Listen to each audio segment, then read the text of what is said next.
A woman I know spent close to $60,000 turning half her building's roof into a full commercial growing operation. Steel raised beds, an irrigation system on a timer, a windbreak fence, the works. Gorgeous setup. And by August, an 8-foot by 8-foot corner on a different roof 3 blocks away, built out of salvaged milk crates and a folding table, was clearing more money every single month than her operation was. 64 square feet. That was the entire footprint. Here's the part that should bother you. It wasn't a better location. It wasn't a bigger permit, a nicer roof, or some connection to a fancy restaurant buyer. It was the way that corner was built, and more importantly, the way it was sold. Almost every rooftop grower in this country makes the same mistake before they've even planted a single seed. They think about growing. They never think about selling. And that gap is exactly where the $4,200 a month disappears to. Stick with me, because by the end of this video, you're going to know exactly how to take a corner of your own roof, balcony, or fire escape and turn it into a small, quiet, monthly income stream. You can start this weekend. Let's get into it. Let me describe your rooftop situation. Tell me if I'm wrong. You've got access to some kind of outdoor space up high. A rooftop, a fire escape, a balcony, a flat section over a garage. And right now it's doing exactly nothing. Maybe there's a folding chair up there. Maybe a dead planter, someone left behind 2 tenants ago. Maybe you've thought about growing something up there and talked yourself out of it because rooftops sound complicated. Weight limits, wind, water access, permission from a landlord or a board. So the space just sits there, collecting sun that nobody's using. Meanwhile, you're doing what everyone does. Buying herbs in little plastic clamshells that go slimy in 4 days. Paying a premium for microgreens at the farmer's market that were picked 2 towns over and driven in. Watching restaurant menus charge $8 extra for anything labeled rooftop grown or hyperlocal. Like that's a luxury reserved for people with real land. It's not a luxury. It's a design problem, and it's fixable this weekend, on a space you already have. So people look at their situation and draw the wrong conclusion. They think they need more space. A community garden plot somewhere. A backyard they don't have. Actual land. Because surely you need square footage to make real money from growing food, right? That's the assumption almost everyone starts with. Here's what nobody tells you. A profitable rooftop corner doesn't beat a bigger operation because it's bigger or better located. It beats it because it's a system that treats every square foot as inventory and every crop cycle as a product launch. Most people's rooftop plans, if they have one at all, are just a garden, a pleasant hobby that maybe pays for its own potting soil. That's the whole difference, and it has nothing to do with money or space. It has to do with whether you're growing food or running a business that happens to grow food. Look at that empty corner on your roof right now. That's not a gardening problem. That's an unopened business, and it's fixable this weekend. So let me name the real enemy, because once you see it, you can't unsee it. It's not sunlight, and it's not space. It's wasted vertical air and wasted revenue channels. Those 2 things.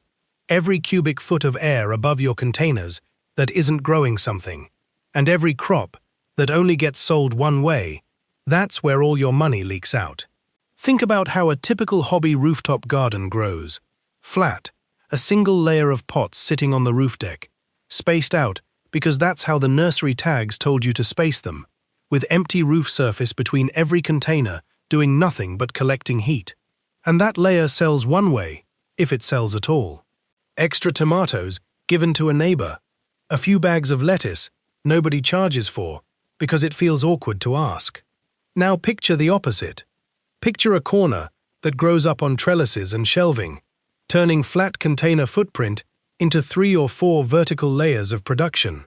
Picture crops chosen specifically because they cycle fast and sell at a premium, not because they're the plants everyone defaults to. And picture that harvest moving through 3 or 4 different sales channels at once instead of one. So a single week's cutting gets sold as fresh-cut greens to one buyer, microgreens to another, and a subscription box to a third. Up, dense, and sold in multiple directions instead of one. That's the entire secret. That's what turns a rooftop hobby into $4,200 a month. And the trellis and the shelving cost almost nothing. The sales system costs even less. It just takes structure, which is the thing almost nobody bothers to build. Here's what makes me laugh about the whole "you need a real farm" idea. Rooftop growing for profit isn't new. It's not some hustle a YouTuber invented last year. People have been feeding cities off of roofs and tiny urban plots for well over a century, often out of pure necessity rather than choice. Go back to New York City in the early 1900s. Tenement rooftops across the Lower East Side were being used for exactly this. Immigrant families with no yard and no land grew vegetables in whatever containers they could find, up on the tar and gravel, because a rooftop was the only patch of sun they had access to, and food from the market was expensive. It wasn't hip, it wasn't a lifestyle brand, it was how you stretched a grocery budget when you had nothing but a roof. Then, during both World Wars, rooftop and backyard growing exploded again under the Victory Garden campaigns. City dwellers with no farmland were encouraged, and in many cases expected, to grow a meaningful share of their own produce on whatever scrap of space they had, rooftops included, to take pressure off the commercial food supply. At the peak of that push, a huge percentage of the produce grown in the country was coming out of small private plots, not big farms. Rooftops, side yards, and vacant lots were doing real, measurable work. Then the post-war decades happened. Cheap land, cheap fuel, and a supermarket supply chain that made a tomato from 3 states away cheaper and easier than one grown 12 feet from your kitchen. Rooftop growing didn't fail, it just stopped being necessary, and skills that stop being necessary stop getting taught. Grandparents who grew food on a tenement roof didn't always pass that habit down to grandchildren, who could just walk to a grocery store instead. The knowledge never actually disappeared, though. Over the last 2 decades, it's been quietly rebuilt, this time by people treating it as a real commercial category instead of a wartime necessity. Rooftop farms have become an established part of urban agriculture in cities like New York and Montreal, running everything from soil-based raised beds to full rooftop greenhouses, selling directly to restaurants, running CSA subscriptions, and supplying farmers markets, all from structures that were previously considered dead space. These operations proved something that matters directly to your 8x8 corner. A rooftop isn't a compromise version of a farm. It's a different kind of asset with its own advantages, chief among them being that your buyer is often close enough to walk to. The point isn't that you need to build a commercial greenhouse on your roof. The point is that the idea of a rooftop as a real production and sales space, not a hobby space, has a long, well-documented history behind it. You're not doing something unproven. You're doing something that quietly never stopped working, on a scale small enough to fit your own building.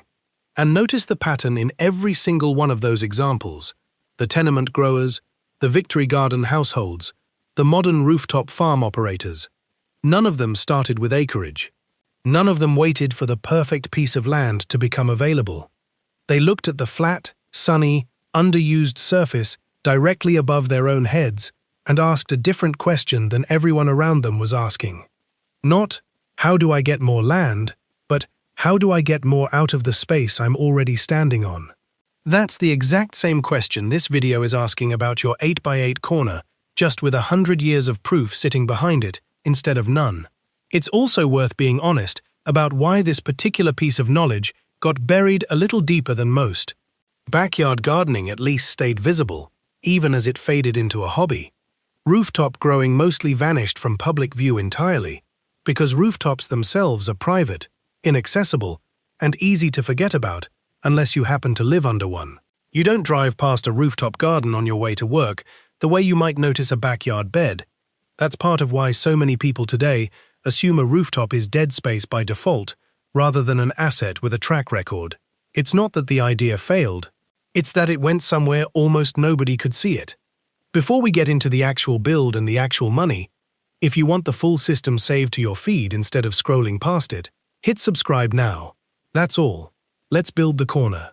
Layer 1. Load, depth, and containers. Layer 1 is the layer nobody thinks about until something goes wrong, and it's the one that decides whether you're allowed to keep doing this at all. It's weight. Here's the mistake almost every first-time rooftop grower makes. They see a flat roof, they see sun, and they start hauling up bags of soil like they're filling a backyard raised bed. Wet, saturated garden soil is heavy. A single cubic foot of it can weigh close to 100 pounds once it's fully watered. Multiply that across a dozen containers, and you can be adding well over 1,000 pounds to a structure that was never engineered to hold a garden. Roofs are built for snow load and foot traffic, not standing water and packed earth. This is the one mistake on this list that isn't just inefficient, it's genuinely dangerous. And it's the reason you check with a landlord, building manager, or a structural professional about your specific roof before you put a single container up there, especially anywhere near the edges or over load-bearing walls, which is usually where a roof can handle the most weight. The fix is depth done smart, not depth done heavy. Skip garden soil entirely. Use a lightweight soilless growing mix built from peat or coconut coir, perlite and compost. The same class of mixed commercial rooftop growers and greenhouse operations use specifically because it holds water and nutrients well while weighing a fraction of what field soil does. You still want real depth for your root crops and heavier feeders, somewhere in the range of 10 to 14 inches for anything beyond shallow greens, but you get there with a fraction of the weight. Then there's the container question itself. Skip anything that holds standing water at the bottom. Use fabric grow bags or containers with real drainage, both because it keeps weight down and because good drainage is the difference between healthy roots and root rot up on a roof where wind and heat cycle your containers hard. A lot of successful small rooftop growers build their whole starting setup out of milk crates lined with landscape fabric, stacked pallets, or second-hand nursery containers picked up free from a local greenhouse clearing out old stock. None of this needs to look impressive. It needs to be light, well-drained, and deep enough for real roots. Get this layer wrong, and it doesn't matter how good your crop selection or your sales system is. You either damage your roof, damage your relationship with whoever owns the building, or lose plants to poor drainage before they're worth anything. Get it right, and everything built on top of it actually has somewhere solid to stand. Layer 2. Wind, sun, and microclimate. Layer 2 is the thing that surprises almost every ground-level gardener the first time they try growing up high. Wind changes everything. A backyard bed sits in relatively still air, sheltered by fences, houses, and trees. A rooftop sits exposed on every side, often several stories up, and wind speeds up there can be dramatically higher than at street level. That wind does two things to your plants, and both are bad if you don't plan for them. It physically batters tall or top-heavy plants, snapping stems and shredding leaves. And it dries your containers out at a rate that will genuinely shock you the first summer you experience it. Rooftop growers routinely report needing to water twice a day during hot stretches, sometimes more, purely because wind is pulling moisture out of small containers far faster than it would out of deep-ground soil. The fix is a windbreak, and it doesn't need to be complicated. A simple mesh windscreen, shade cloth rated for wind reduction, or even a row of taller, tougher plants along the exposed edge of your growing area can cut wind speed dramatically inside the growing zone. Some growers build this directly into their trellis structure, which does double duty as both vertical growing space and a partial wind barrier, killing two problems with one piece of lumber. Sun exposure is the other half of this layer, and on most rooftops, it's the good problem to have. Full, unobstructed sun, for 6 to 8 hours a day or more, is common on a roof, in a way it almost never is in a shaded backyard, boxed in by fences and neighboring structures. That's a genuine advantage. It's also why heat stress and rapid soil drying are bigger threats up there than a lack of light ever will be. Light-colored or reflective containers, afternoon shade cloth during the hottest stretch of summer, and a mulch layer on top of your growing medium to slow evaporation all matter more on a roof than they do on the ground. Get the wind and the water rhythm figured out in your first month, and the rest of the system runs the way it's supposed to. Skip this layer, and you'll spend the whole season fighting a battle you didn't know you'd signed up for. Layer 3. Building vertical. Layer 3 is where your 64 square feet stops behaving like 64 square feet. A flat rooftop garden wastes almost everything above ankle height. Sprawling crops, ground-hugging spacing, containers spread out with gaps between them, because that felt tidy. All of that surrenders the one thing a rooftop actually has plenty of: open vertical air, with nothing blocking the sun. Trellis everything that will take a trellis. Cucumbers, pole beans, peas, indeterminate tomatoes, and smaller vining squash all want to climb. A single A-frame trellis or a length of cattle panel stood up along the sunniest edge of your 8x8 space can add close to 40 to 50 square feet of usable growing surface without eating a single extra inch of your container footprint. Suddenly your 64 square foot corner is functioning like a space more than twice that size. Then, add shelving. A simple tiered rack, built from scrap lumber or bought second-hand, gives you a second and third growing level for shallow-rooted crops that don't need the vertical structure a trellis provides. This is where your fastest cycling, highest margin crops go, which matters enormously once we get to the money section, because those shelves are effectively free square footage that costs you nothing but the lumber to build them once. The plants benefit from this arrangement too, and this is the part rooftop growers who skip trellising never expect. Lifted off the deck surface and spread across multiple levels instead of crowded flat, your plants get better airflow, which matters enormously in the humid, still pockets that can form around ground-level rooftop containers. Better airflow means less fungal disease, less rot, and cleaner, more sellable produce, which is exactly what you need if any of this is going to a paying buyer instead of your own kitchen. Layer 4. Succession and crop selection for cash flow. Layer 4 is where most hobby growers and profitable growers actually diverge, and it has almost nothing to do with technique. It's about what you plant and when, chosen specifically to keep cash coming in every single week instead of one glut, once, at the end of summer. Here's the mistake. Most people plant everything in spring the way they would a backyard garden.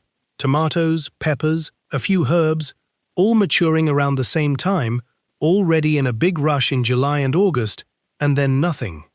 That pattern is fine for a hobby. It's useless for a monthly income stream, because a buyer who gets a huge bag of tomatoes once and then nothing for 6 weeks isn't a customer, they're a one-time transaction. The fix is choosing crops, specifically for how fast they cycle and how consistently you can offer them, not just for what tastes good in a salad. This is the actual secret behind small urban growers making real money off tiny footprints. They lean hard into fast, high-turnover, high-margin crops instead of slow, space-hungry ones. Microgreens are the anchor crop for almost every profitable small-footprint grower, and for good reason. Many varieties go from seed to harvest in 7 to 21 days. They take almost no vertical space, they stack perfectly on shelving, and they sell at a genuine premium per pound compared to almost anything else you could grow, because restaurants and health-conscious buyers pay for the concentrated flavor and nutrition. A single tray can be reseeded and cycling again within a day or two of harvest. Specialty and hard-to-source culinary herbs are the second anchor. Basil varieties, edible flowers, specialty greens like tatsoi and mizuna that most grocery stores don't carry fresh, these sell to restaurants and individual buyers at prices that make a standard head of lettuce look almost silly by comparison, precisely because a chef can't get them anywhere else that morning. And then, filling out the base, fast salad greens, planted in a genuine succession pattern, a small batch every week to 10 days instead of one big planting, so there's always something ready to cut instead of one big harvest and then a gap. Stagger everything. The moment one tray or container finishes, something new goes in that same spot, same day. That single habit, treating empty growing space as lost income rather than a normal pause, is the difference between a garden that produces a burst and quits and a corner that produces a weekly paycheck. Layer 5. Season extension on a roof. Layer 5 is the one that erases the biggest excuse people give for why this can't work year-round. Winter. Rooftops actually have a real advantage here that ground-level gardens don't. They're often several degrees warmer than street level, especially if you're near a heat-retaining surface like a dark roof deck or a wall that catches afternoon sun, and they're usually more exposed to direct light with fewer obstructions. The problem up there isn't cold in the way it is on the ground, it's wind. which strips heat away far faster than still cold air ever would. The fix is the same low-cost cover system growers have used for generations, adapted for wind instead of just frost. A simple hoop tunnel made from PVC or metal conduit, draped with row cover fabric or clear plastic, and clipped down securely against wind, can shift your effective growing conditions by a meaningful margin, enough to keep cold hardy greens, herbs, and your microgreen trays producing well past the point your uncovered neighbors have given up for the year. A cold frame built from a salvaged window works the same way for a smaller footprint, and it's often the better choice on a windy roof, because a low, sealed box is far more stable in high wind than a tall hoop tunnel. The crops matter here as much as the cover. Spinach, kale, mizuna, and other cold hardy greens genuinely improve in flavor after a light frost, and microgreens grown under a simple cover barely notice the season at all, since they're indoors in trays much of the time anyway.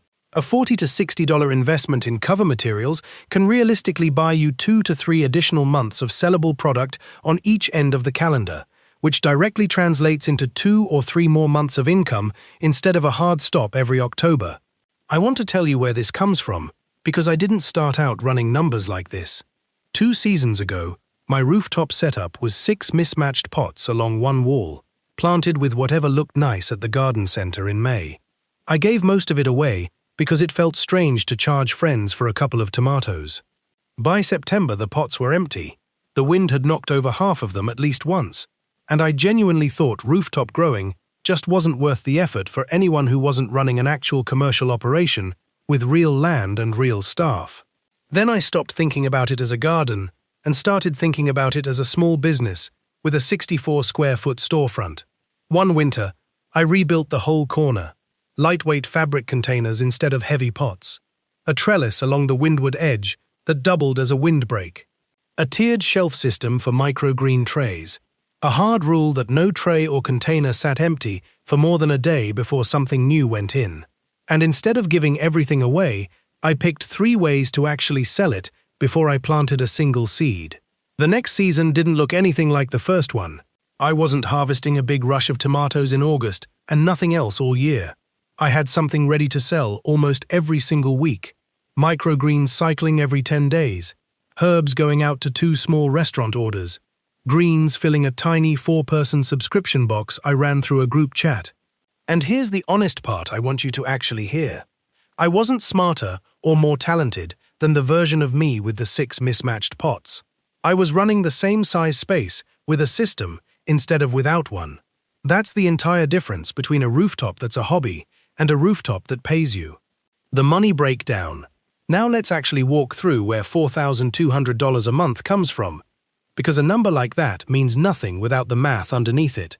And I'm not going to hand you a headline figure without showing you exactly how it stacks. This is a composite built from the kind of channels small urban growers realistically run at this scale. And I want to be upfront that your actual numbers will depend heavily on your local market, your buyers, and your own consistency. Treat this as the structure, not a guarantee. Channel 1. Restaurant microgreens and specialty herbs. This is usually the highest margin channel available to a tiny footprint, because chefs pay for freshness and rarity, not volume. A standing weekly order with 2 or 3 small independent restaurants delivered fresh the morning of, at a premium price point per pound for specialty microgreens and herbs they can't easily source elsewhere, can realistically bring in somewhere around $1,400 to $1,600 a month once those relationships are established. This channel takes the longest to build and the least space to fulfill, which is exactly why it belongs at the top of your list rather than the bottom. Channel 2. A small neighborhood subscription box. 8 to 12 households, paying a flat weekly or bi-weekly fee for a rotating mix of salad greens, herbs, and whatever else is cycling that week. This isn't a farmer's market stall with a table and a sign, it's a group chat or a simple sign-up sheet and a set pickup time. At a modest per-box price, a dozen boxes running weekly lands you somewhere in the $800 to $1,000 a month range, and it's the channel that builds the most loyal, recurring relationship of the 3. Channel 3. Farmer's market or direct weekend sales. Even a small folding table 2 Saturdays a month, stocked with whatever surplus microgreens, herbs, and greens didn't go to the standing orders, can bring in $500 to $700 a month at a small local market, particularly once you have a few regulars who specifically look for you. Channel 4. Specialty and rare cutting or plant starts. If any of your crops lend themselves to it, herb starts, specialty pepper seedlings, unusual greens, selling small plant starts to other apartment and rooftop growers in your area, whether through a local plant swap group or simple word of mouth, is close to pure profit once you have mother plants established, and can realistically add another $300 to $500 a month with very little added labor. Add those 4 channels together and you land somewhere in the $3,000 to $3,800 range on a steady month. The final push to $4,200 typically comes from seasonal peaks, holiday herb bundles, a bump in restaurant orders around a busy weekend, an extra market day, rather than from any single channel running flat out every month of the year. That's the honest shape of the number. Not one big check, 4 smaller ones stacked on top of each other, all coming out of the same 64 square feet. None of these 4 channels replaces the others. They exist specifically because a single buyer type, restaurants alone, or a market table alone, will always leave gaps, slow weeks, and unsold surplus. Running all 4 is what keeps the income steady instead of spiky. It's worth breaking down where the actual profit margin lives in this stack, because not all 4 channels cost the same to run. The restaurant channel has the highest price per pound by a wide margin, but it also has the highest bar for consistency. Miss a delivery or show up with a wilted tray once, and you can lose that account permanently. So the labor cost of reliability is real, even if the cash cost is close to zero. The subscription box sits in the middle. Lower price per item than the restaurant channel, but far more forgiving. And it's the channel most likely to grow through simple word of mouth once a few households are happy with what they're getting. The market table is the lowest margin of the 3 sales channels once you account for the hours spent standing behind it.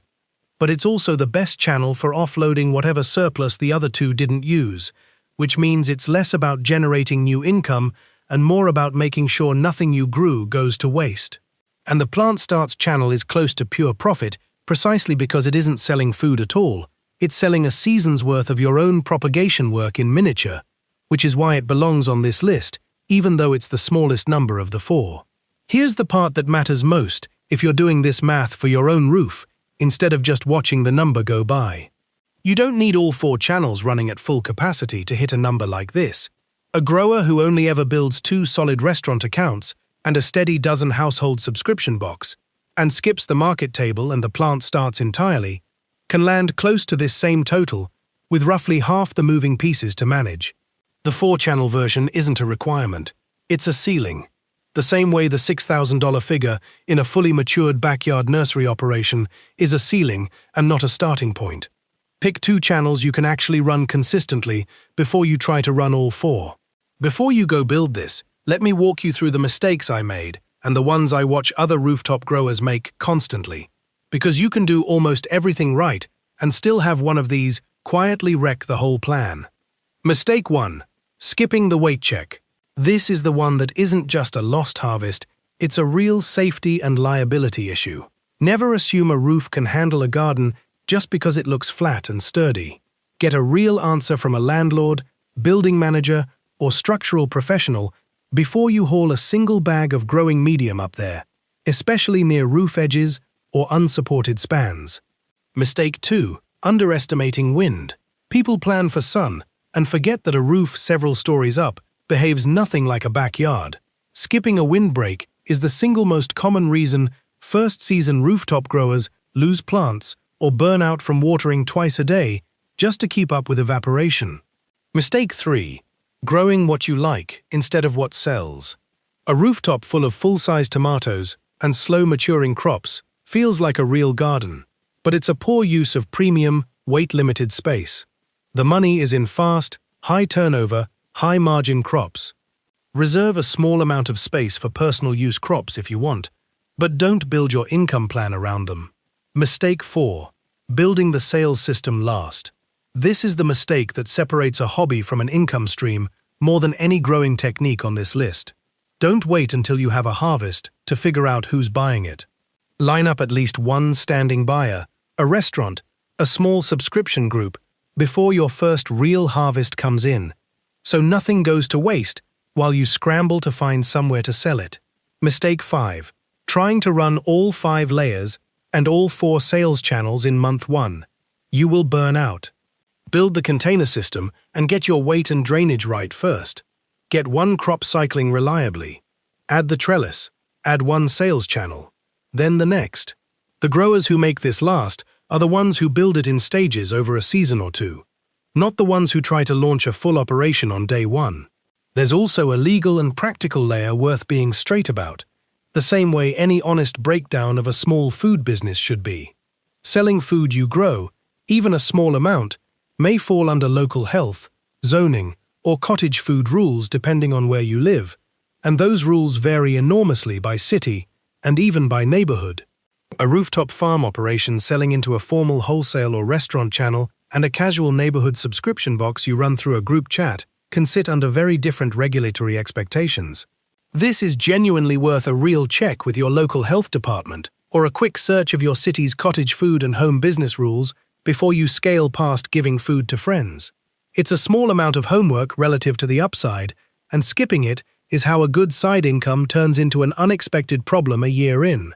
There's a timeline honesty worth adding here too, the same way it matters in any realistic breakdown of a small growing operation. None of the 5 layers in this build hand you their full potential in the first few months. Your growing medium needs a season to really settle and hold moisture the way it's supposed to. Your first trellis planting is still teaching you which crops in your specific wind and sun conditions actually want to climb, versus which ones sulk. Your restaurant contact needs a few weeks of reliable, unremarkable deliveries before they trust you enough to place a standing weekly order instead of a one-off. Realistically, you're looking at somewhere between 6 months and a full year before this corner is running anywhere close to the numbers described in the money breakdown. And any version of this video that implied you'd hit that in month 1 would be selling you a fantasy instead of a system. Climate and building specifics are the last honest variable worth naming, because this video can't fully account for either one on your behalf. A roof in a hot, dry climate is going to need a different watering rhythm and a different wind strategy than a roof in a cooler, wetter one. A building with a shorter parapet wall is going to expose your containers to more wind than one with taller edges providing natural shelter. None of the 5 layers fail outright because of climate or building shape, but the exact materials, the exact watering schedule, and the exact crop list you land on should be tuned to your specific roof, not copied blindly from a video. Your own results, logged over your own first season, are the only numbers that ultimately matter for your own corner. I want to be direct here, because it's easy to let a number like $4,200 a month imply this fits everyone equally, and it genuinely doesn't. This fits someone who already has legitimate access to a sunny, structurally sound outdoor space, even a small one, and the ability to get a straight answer about weight limits before building anything on it. It doesn't require ownership. Plenty of successful small rooftop growers are renters who simply had an honest conversation with a landlord or building manager first. But it does require that conversation happening before the containers go up, not after. It fits someone who has real time on evenings and weekends, because the sales side of this, the deliveries, the check-ins with restaurant buyers, the packing of subscription boxes, takes as much weekly effort as the growing does, sometimes more. This is not a plant it once and collect a check operation. It's closer to running a very small, very local grocery business that happens to grow its own inventory. And it fits someone willing to treat the first season as the learning season rather than the earning season. Nobody hits 4 sales channels and a full crop rotation in month 1. The realistic version of year 1 looks like getting the containers and drainage right, getting 1 or 2 crops cycling reliably, and landing your first standing buyer. The bigger number comes in year 2, once the system actually has a season of practice behind it. If that's you, a real corner, real time, and the patience to build this in stages, this is one of the highest leverage things you can do with a space most people walk past every single day without a second thought. So picture where this actually ends up. It's a random Tuesday morning. You climb the stairs or the fire escape up to your corner. There's a folding shelf of microgreen trays a few days from cutting. A trellis with beans and cucumbers climbing toward the sun. A fabric grow bag of herbs a chef is expecting by 10 a.m. No acreage, no $60,000 build-out, no employees, no permit fight over a full commercial operation. One 8x8 corner, some fabric containers, a trellis built from scrap lumber, and a handful of standing buyers who know your name. And here's what that actually buys you, past the dollar figure. When grocery prices for fresh herbs and greens jump, it barely touches you. When a supply chain hiccup means the store's basil looks wilted and sad, your restaurant buyer already knows who to call instead. You've built a small, quiet, recurring income out of a patch of roof that used to hold a dead planter and a folding chair. It was never about needing more land. It was always about treating the space you already have like a system instead of a hobby. You can do this in 64 square feet. So now, I want to hear from you. Do you have a rooftop, a balcony, or a fire escape sitting there right now doing absolutely nothing? What direction does it face, and how much sun does it actually get through the day? Tell me in the comments. I read every one, and the best setups in that thread usually come from people, not me. If this changed how you look at that empty corner up there, subscribe and hit the bell, because I put out real, practical systems like this every week. And the next video is the one that makes this whole thing run day to day. The exact weekly production schedule for an 8x8 rooftop corner. What goes in the trays, what goes on the trellis, and what gets delivered to which buyer, so nothing sits idle and nothing goes to waste. You were never short on space. You were short on a system. Now you've got one.